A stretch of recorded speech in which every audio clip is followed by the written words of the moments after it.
Thank you so much for being here. It's really a pleasure to see this venue full of people that want to enjoy not just a beautiful movie, but also to come and support the Intercultural Voices Film Festival. Thank you again for being here. This is a new festival in town. As we might say, another film festival in LA. Why? This festival is different. We want to create a platform for diverse filmmakers. Most of the films are directed by women, but it's not only that, also diversity from other countries, different languages. In the previous programs, we had films in Chinese, in Arabic, in Portuguese, English, Spanish, of course, French, and this is the second edition here in LA, and we hope to create a solid event that consolidates over the years. And tonight, we have this beautiful movie that you are excited to see, Mujer Mariposa, by the talented filmmaker Diana Cervera, who of course is here.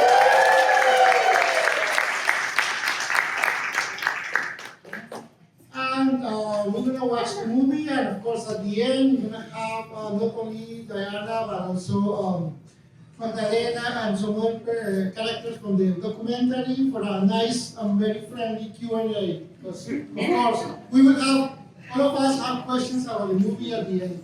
So please enjoy the movie. Thank you so much for being here. This is the Intercultural Voices Film Festival.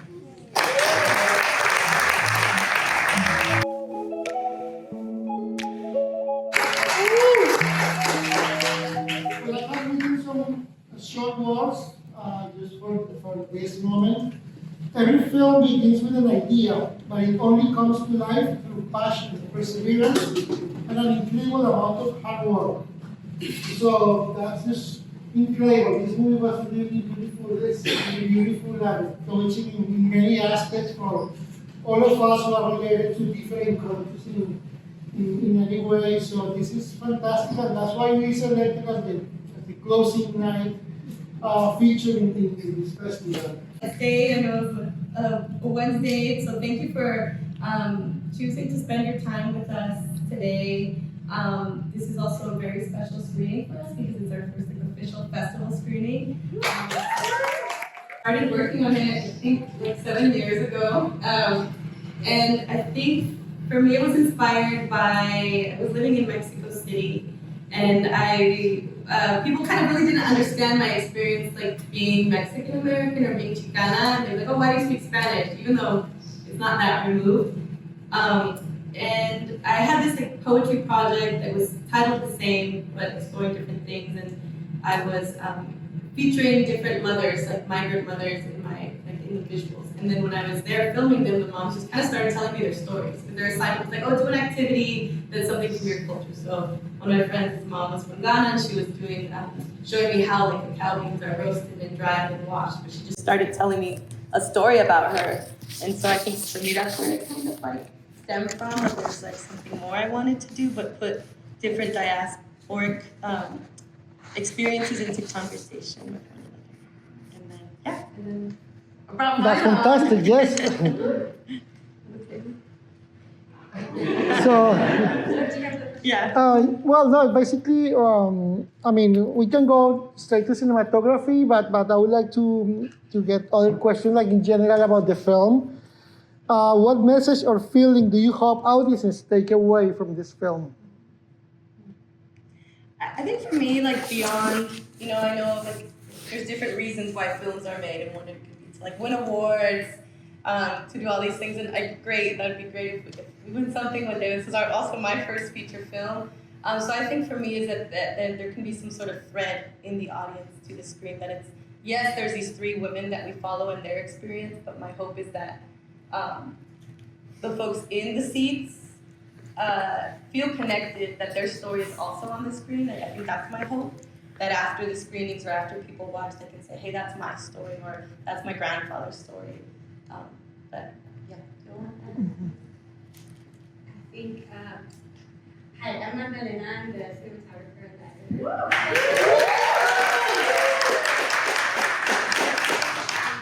I don't know if I thought about it before, but just thinking about it now, something I want the audience. Is it like what the audience, we want the audience to take away? Yes. I think, just like, I guess one of the intentions is like to complicate a little bit, like the idea of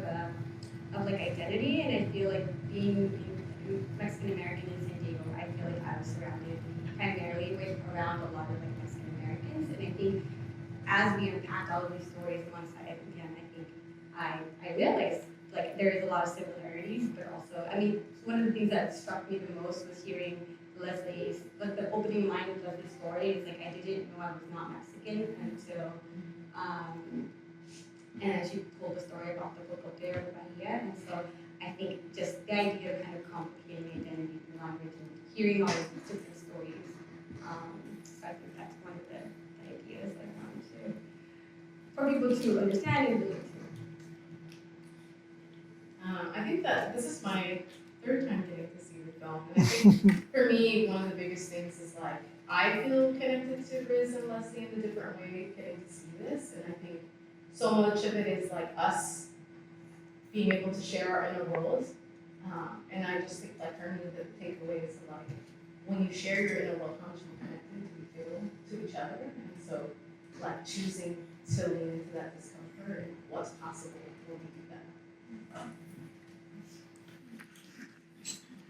Fantastic. Now let's talk, of course, about the movie, but about the production, because you said 7 years. That's a long time, a strong commitment to a project.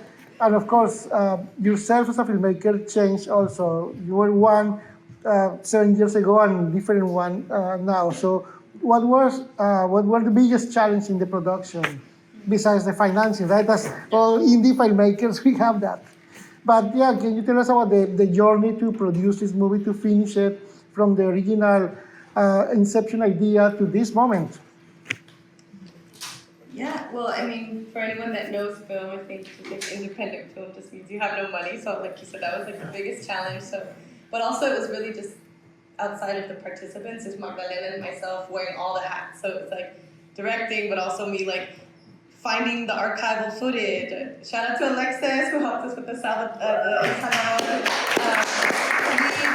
So a lot of it was calling in like favors, cold emailing random people. I mean, there's things that are like so many wins that like the audience will never know, but there's like pieces of music that I wanted to be really specific to make sure to respect and honor each of the stories that were entrusted to us. So I think the biggest challenge, but also gift, was to hold these stories and like know that across these 7 years, I mean, Fanon, Leslie, and Riz were friends for like maybe over 20 years now. So there was an incredible amount of trust. So even though Magdalena and I were in charge of basically everything, they stuck with us and trusted us. So I think there was something beautiful there that I think, I don't know, maybe you all were gonna drop out at some point, but I never questioned that. I think it was just like, you know, obviously we were working on it every day for 7 years, which is why it took so long as funding came or didn't come.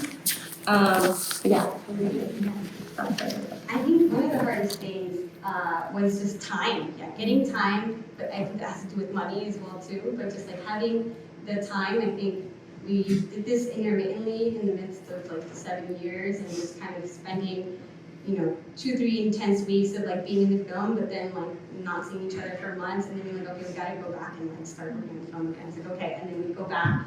And then we're like, what is this film again? And like, about, and we're like, sit with the footage, and like, okay, what are we trying to do? And just like that time in between, I feel like we really like disconnected with the film, and so we had to just like dive deep again into the film, and that was hard because it was just like, all right, like that kind of coming in and out of like filmmaking or like telling the story was difficult to navigate.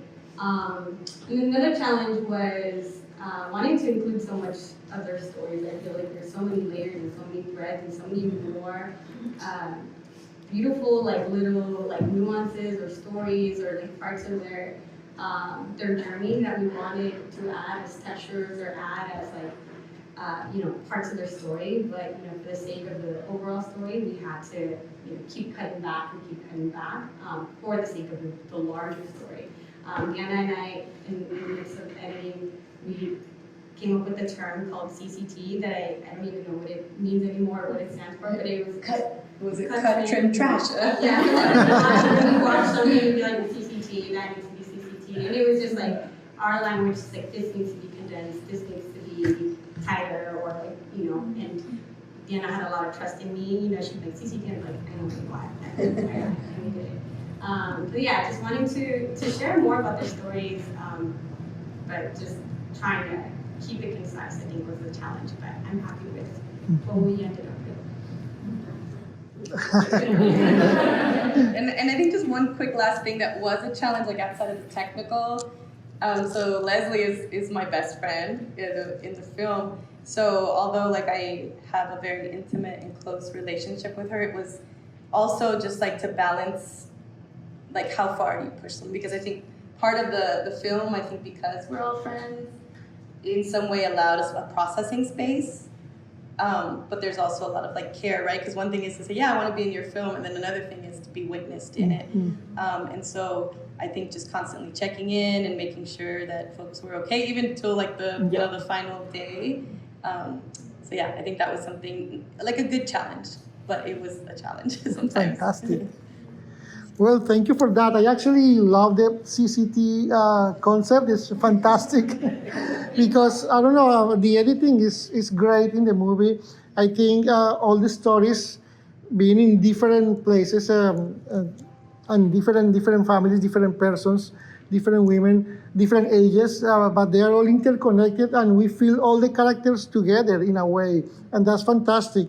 And I found a couple of words in the synopsis or in the presentation of the project that you did is intergenerational silence. How you create that? I mean, that the concept of intergenerational silence, because I can feel that in the movie, but I would like to hear from both of you to explain it a little bit, or a lot of bit. Well, I think what we relied on outside of just like the talking head interviews was the personal archives of each of the participants. And so I think you'll see in Leslie's, that's one example. We didn't have access to the archive. Like her mom did not want to be in the film. It was still kind of is a secret. So I think that Magdalena and I had to get kind of creative with creating the absent present, right? Like you said, this silence that is so present in her life. It's palpable. And how do we recreate her childhood when we don't have pictures of her as a kid? And so we casted Magda's niece as our baby Leslie. Nice. So we just had to get inventive. But yeah, I think that there's, for the different characters, a silence kind of in Riz. I think there's a part where she says that her parents wanted to maybe hide who they were now that are in the US, and that's past us. But yeah, I don't know if I think in your case it's a little different from everyone's here. Yeah, I mean, like one thing I appreciate about the film is like it's 3 different families' choices to think about displacement and how to respond to that displacement, right? And it's, I don't know, it's really beautiful to see like how, like something that I think about often is that like my parents left during the revolution, like during the liberation movement, and how that like may have influenced how present it felt to them to like, our war lasted 30 years, right? And so for my parents and for my mom, like her contribution to the liberation movement was to have children who were like proud to be Eritreans, right? So like help repopulate the people. You know, she has 10 kids. Like it's a point of pride for her that is a way that she can contribute to the liberation of our people. And so I think that's why it's like so ingrained in us. Like even wearing that pink puffy dress, like dancing to Eritrean music, like those little like choices to resist the silence. And I think circumstantially, right? My mom couldn't work in the US for a lot of reasons. And so like she was able to protect something at home to resist some assimilation that like not everyone is afforded. And I'm sad that she doesn't get to have that social engagement with her like current world, but also see it as a blessing that I'm now the case of. I also think the film is about like what intergenerational, like healing from intergenerational trauma looks like. And I feel like we all desire it, like it's all over the place. But like this is what it actually, like the really deep work looks like. I'm so thankful that you all like guided us through that process. Because I may have come to some of the at some point, I talked about this with my cousins after seeing the film, it maybe would have taken so much longer if I didn't actually have a protected space to process it out loud. And I just am forever grateful to you for that. Oh.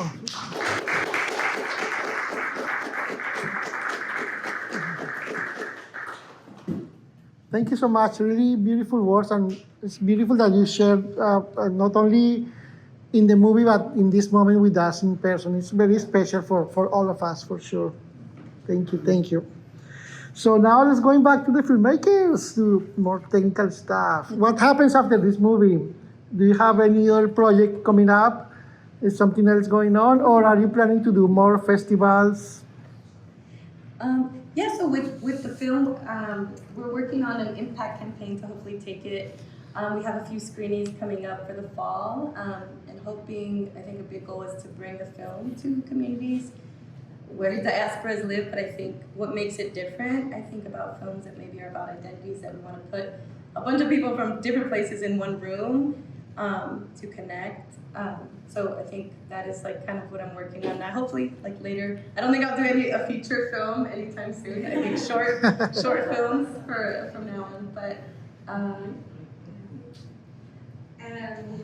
so I feel like one thing I shared, I think, at one of the first screening is I had my own little imposter syndrome in thinking about myself as a filmmaker and being like, can I call myself a filmmaker? But then I made a feature film. I think I can call myself. Yes. And I learned so much about just storytelling. I think in not only in the editing, but in the conversations that I had with Diana. I feel like one of the richest parts about making this film was we spent 7 years, but so many hours talking about every cut, about every detail, and what to include, what to not include, how to also protecting the participants, in what was exposed and what wasn't exposed, and how things were being read. I don't know. I think there's just so many really rich conversations that I think made us both hopefully better storytellers for our future projects. So right now, really, I'm just kind of tossing ideas in my head, but nothing concrete. So I'm excited for whatever may come. Mm-hmm. Fantastic. Javier, I know you probably have more questions, but 20 more. no, but I was wondering if at some point I would love to also hear from the Yes. audience if there's any time. Yeah, of course. there. That was the next. Okay, because The next point was to invite questions from the audience. From any of you, just let us know, raise your hand, I pass the microphone, or we can just raise our voices. Anyone? Question from the audience? I just wanted to know, was it a conscious decision not to include your own personal experience in the film? And if so, why? Yes, I think Maya had kind of said it in earlier. For me, I think because we live at the border, I think that there can, or I don't know, this is not kind of a blanket statement, but I think I had this sense that there's a lot of stories like the Selena story, oh, I'm not from here, I'm not from there. And so I think it's what can I make that's different? And at the same time, I do feel our identity as Chicana, there is a framework about diaspora, within the film, that is the foundation of how I think we were thinking about, we're departing from that, it's who we are. And so it was cool to sort of put it to conversation with different experiences. And we've talked about that a lot, although there's no Chicana or Mexican American character, I feel there is a strong presence of that experience. And it felt more valuable to me to break that. Even in the opening with the poem, that woman could be from anywhere.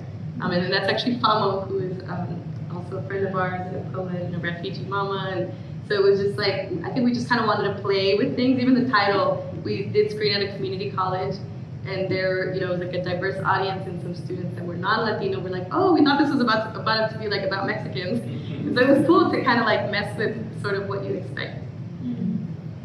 I think we should keep the microphone here, and then the question should be just raise your voice. More questions, please. Or anything that you connected with too, it doesn't have to be a question or anything. I don't think the mic's working. I know we're just using it for fun.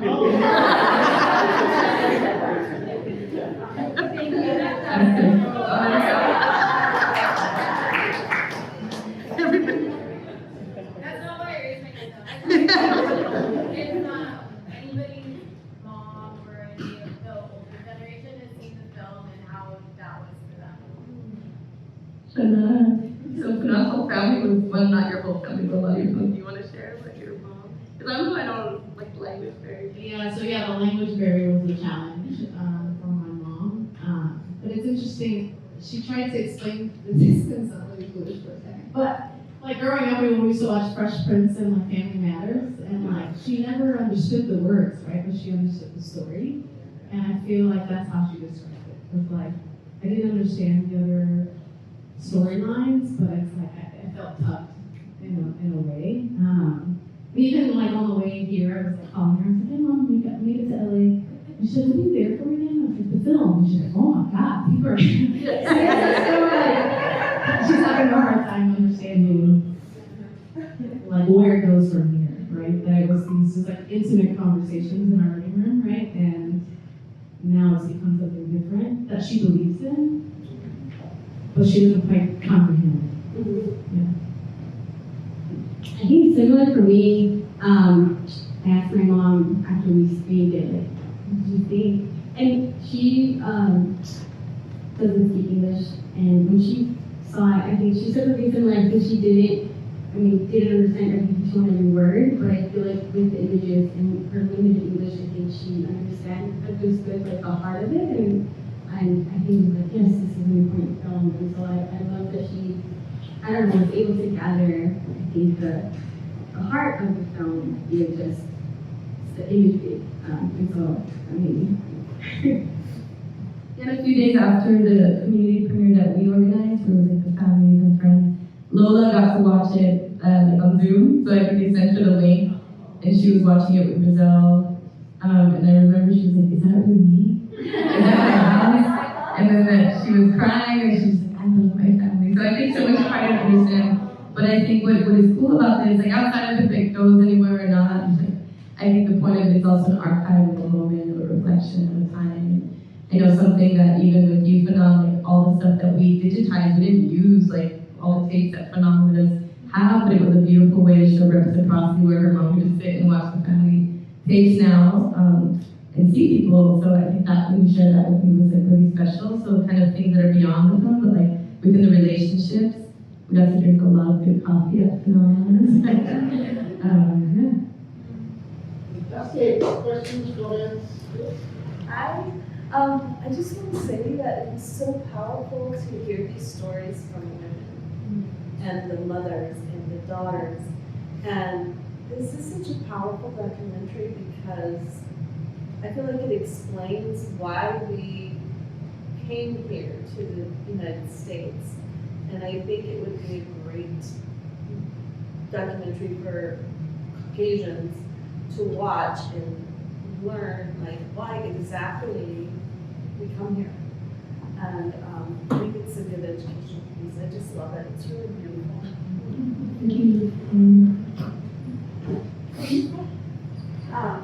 One, I wanted to say congratulations on getting your art into the world. So I know I've heard you say a few times, like whether it goes anywhere or what happens, but just the beauty of this thing being able to live outside of you and for other people to be able to partake.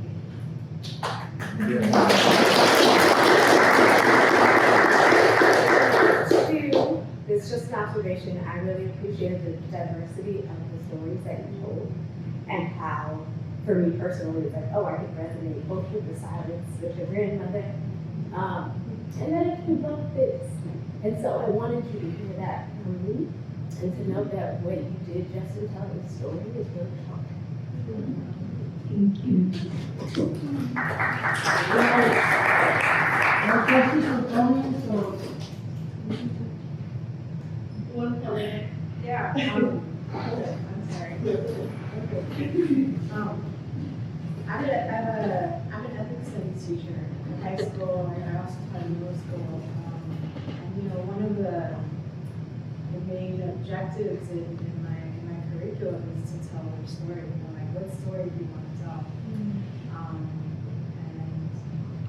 And it was just really beautiful. So I just want to say thank you. I'm also wondering if there's any access that young educators can have, you know, so that they can show like one example of how like young people can be thinking about, you know, their lineages and also process the historical political context of what they're living in and how it's connected to why families are pushed out of their ancestral homelands, you know. It would be great if there's a way that educators can show the film. Yeah, absolutely. That's kind of like the third phase where we hope the film will live like an educational platform where it can be part of curriculum and things that folks use to teach or even parts of it, I think. So yeah, that's definitely something in the works, kind of like the third phase after we hopefully screen a few more festivals. But yeah, definitely get your contact and add you to our little list or newsletter and that is available. We can make a study guide together. Right, you have a comment? Just want to say very proud of you, Tina. I think all of us here can connect in one way or another, and your dedication very much shows. That's my little cousin. Thank you so much. I probably know folks like drove and it was like a week of work night. And it really means a lot, especially I know most of you in the room. And I think just also your stories and like who you all are in the room. I think that's my biggest hope for the film, that if it moves something or makes someone feel seen or makes someone understand. But I think the power of it is also the fact that it's the stories and conversation with one another. I think that there's a medicine that art can provide that sometimes conversation and laws and politicians can't. And so I hope that this can accompany sort of the work that is being done right now against a lot of the attacks that immigrants are facing. And we live in San Diego, myself and Magdalena come and go from Tijuana and San Diego, so we see sort of in real time, like the barbed wire being put up, the agents being trained, and how that sort of permeates and it doesn't just stop at the border. So I think that this kind of extends beyond what happens after the act of migration, like the kids of those migrants, and et cetera, et cetera. Yeah, I just want to say thank you to everyone again for being here.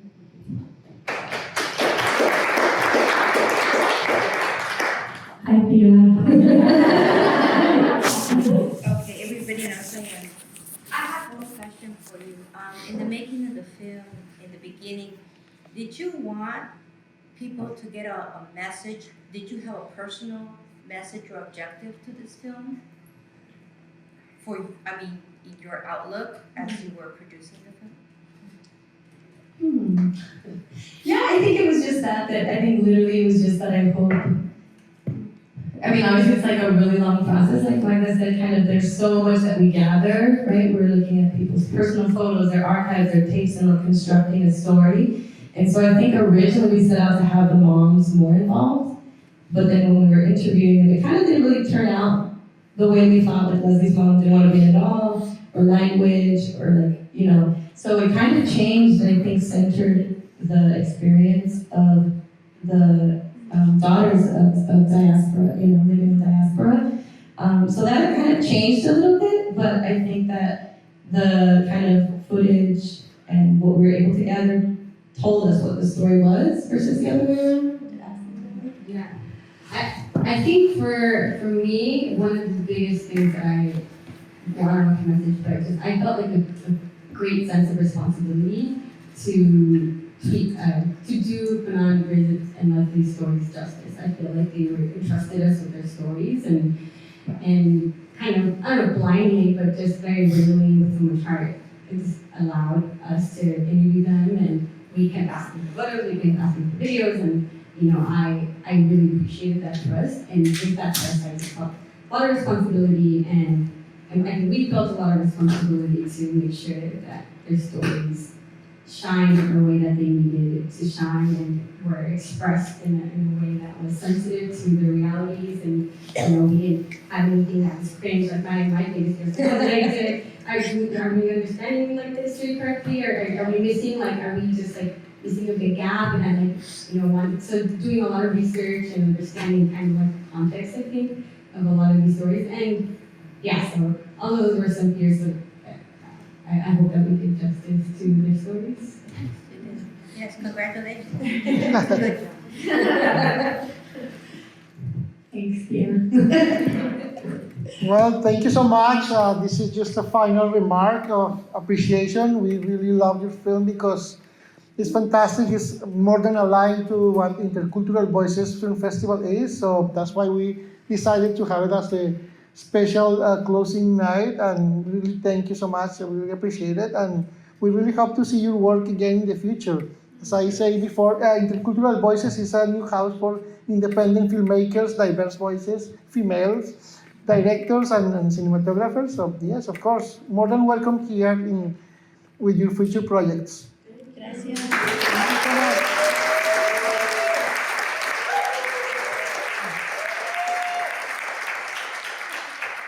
Now I think since film festivals are a celebration of cinema, we should just take some pictures here, selfies and all the stuff. Come. All of us. Thank you, Javier.